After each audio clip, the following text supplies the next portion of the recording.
Hello, friend. How are you? I hope that you are well. Welcome. This is Julie at Julie's Carnivore Quest. I am sharing all things related to my carnivore journey that I started in earnest on May 1st of 2025. During March and April, I was like flirting with carnivore, but I was still going back to carbs. And then May 1st, it was like, I'm done.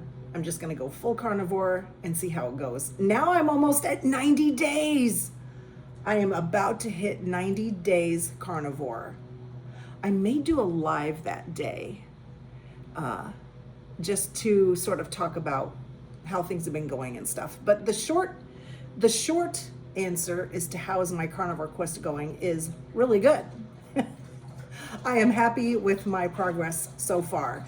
And, I don't have any plans to stop this lifestyle change after 90 days. I'm going to keep going and see how things progress. So what I wanted to share today, though, I have talked off and on through several videos. I try to reference or mention books I've read on topics health related to health, nutrition, diet, all that. So I tried to mention those, and I also tried to, most of these physicians and other authors have like YouTube channels and social media where they share their wealth of knowledge for free. So I try to point those out, but I want to read through a list of the books that I've read. And there's quite a few because I've read them on lots of different eating styles and a pretty wide range of things. Now, this doesn't mean that this is only, that I've read only these, but what it really means is that I have read these and then looked at other things from these folks and consumed, gone to look up studies that they have mentioned and things like that. So this is kind of the entry point, tip of the iceberg type of thing. And a lot of these are, I started reading about health and nutrition back, it was probably 2010. At least it was 2010 at the latest. So I've been doing that for a few years. Man, the years go fast, don't they? If you're of a certain age, you know what I'm saying, how the days go slow, but the years go fast, right? Like all of a sudden I got old. Like, when did that happen? Anyway, here are some of the books I've read. I will include this list in the description. So two of the very first books I ever read related to health and nutrition were a book called Eating Animals by Jonathan Saffron Froer. I don't know if I'm pronouncing that correctly. And the other one was The Omnivore's Dilemma by Michael Pollan. Then I've read Mindless Eating by Brian Wansink, PhD, Fast Food Nation by Eric Schlosser, Grain Brain by David Perlmutter, MD, Wheat Belly by William Davis, MD, Fiber Fueled by Will, a last name I can't pronounce, it starts with a B, Ketotarian by Dr. Will Cole, Obesity Code, Dr. Jason Fung, a nephrologist, Fat for Fuel by Dr. Joseph Mercola. He's a little bit on the fringes, but you just have to look at what he's referencing and read some of the studies and things, right? I don't just take one person's statement and just is 100% irrefutable. You have to take the information and then look at some other related information, right? The Plant Paradox, Stephen Gundry, MD, Food Fix, Dr. Mark Hyman, The Carnivore Diet, Dr. Shawn Baker, The Carnivore Code, Paul Saladino, MD, The Big Fat Surprise, Nina Teicholz, Lies My Doctor Told Me, Dr. Ken Berry. Now, The Big Fat Surprise is a super research heavy book with lots of references. So that's a great one to get some like additional resources. Let's see, Why We Get Sick, Benjamin Bikman, PhD. Again, pretty research heavy. He shares lots of really good research studies and he makes a lot of citations. Stay Off My Operating Table, Dr. Philip Ovadia. The Energy Paradox, Dr. Stephen Gundry. Food Junkies, Vera, Tarman, MD. The End of Overeating, David Kessler, MD. A few of these books specifically relate to my learning that I had like disordered eating, not understanding how my eating was so different than everyone else, and understanding ultimately that I was a carb addict. So let's see, where was I? The End of Overeating, David Kessler, MD. The Diet Myth, Tim Spector. Carnivore Cure, Judy Cho, NTP. The Inflammation Spectrum, Dr. Will Cole. The Complete Guide to Fasting, Dr. Jason Fung. Good Fat is Good for Women in Menopause, Dr. Elizabeth Bright. Undoctored, William Davis, MD. The Blood Sugar Solution, Dr. Mark Hyman. The Thyroid Connection, Amy Myers, MD. Metabolically, like diabolically, but metabolically, Dr. Robert Lustig. Unholy Trinity, Daniel Trevor. Again, this one is really like research heavy, and there are hundreds and hundreds, if not thousands, of references to research studies from this book. Outlive, Peter Attia, MD. Change Your Diet, Change Your Life, Dr. Georgia Eid. The Secret Life of Fat, Sylvia Tara. Fast Like a Girl, Dr. Mindy Pelz. The Salt Fix, Dr. James DeNicolantonio. Forever Strong, Dr. Gabrielle Lyon. Brain Energy, Dr. Chris Palmer. The Case for Keto, Gary Taubes. The Dietitian's Dilemma, Michelle Hearn. Let's see. I think I've had a couple more than that, but I don't have them on this list. So I will include those another time, but I will add all of those books and authors in the description, like I said, so that you can check them out. Go to your library, look them up on whatever app you use, if you use Libby or your local library's app, or you can, what is the name of that app where you can have the books will be like summarized to their main points? I'm not sure what that app is called. I know someone can put it in the comments for me. But whatever app you use, or if you have Audible, or you just like old-fashioned books, which I love, but a lot of these I had bought, and then I put them on audiobook as well. Because I'm in the car, and rather than, like, I sometimes listen to the, satellite radio or something, but I really do enjoy listening to books, especially books like this that can have a lot of like technical information about studies and things. Sometimes if I'm just reading it, I have a hard time focusing, but in the car I can really like absorb it better. Anyway, I wanted to share those in case you're like me and you like, you hear things and you're like, oh, I want to learn more about that.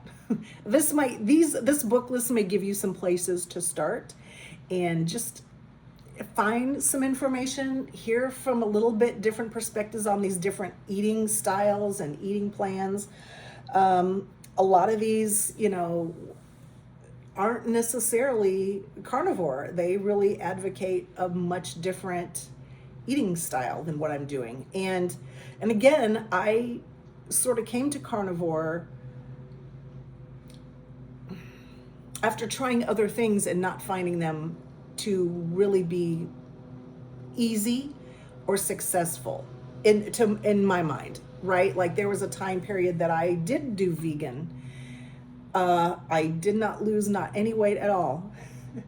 And it wasn't like I was vegan for a week. I mean, I was vegan for a few months. Because there is a diet influencer out there who just says, just eat more veggies, drink more water, eat more veggies, and you'll lose weight. It didn't work for me. Not even a little bit. Not even a little bit. It just did not work for me. There's that influencer who talks about a big ass salad. I ate big ass salads every day, and I got bigger and bigger and more inflamed and gained more weight and gained more weight. So, it's great to try lots of different things, but eventually you start to notice patterns with your own body and your own body chemistry. And what worked for a lot of people was not working for me, So, anyway, so like I said, I've done like so many different things, and you just really, I feel like it's important that we understand ourselves, and that we, they talk about, there's that quote that's like hi Sydney, look, she's right here wanting me to pet her. There she's licking my face. Hi girlfriend. There's that quote that is, the definition of insanity is doing the same thing over and over and expecting different results. I mean, and that's where I was. I just kept eating veggies more, eating veggies harder. I mean, I just kept doing it for years and years and years, and it just got me more and more and more in the ditch, right? So I feel like now I'm almost about to hit 90 days carnivore. I feel like I'm starting to come around. So many things are improving. Joint pain, almost none. I still have a little bit in my knees. I'm sleeping so much better. My mood is so much better. My everyday sort of outlook on life has always usually been pretty good. But I can, as a person who struggles with some ADHD things, especially like the low dopamine and stuff, I can fall into anxiety and kind of be like, nah, but I find that is, gosh dang, it's hot today. It's much decreased. And my total weight loss so far is 26 pounds, and that's staying really steady. I've been sort of at a plateau for the last couple of weeks, and that is, I'm pretty certain, is due to I had to get on some antibiotics for a situation that's going on, and it's not all that serious, although it was serious enough that I needed help to fight it off, right? But I have been on antibiotics, and so when I was looking up the side effects of those, it was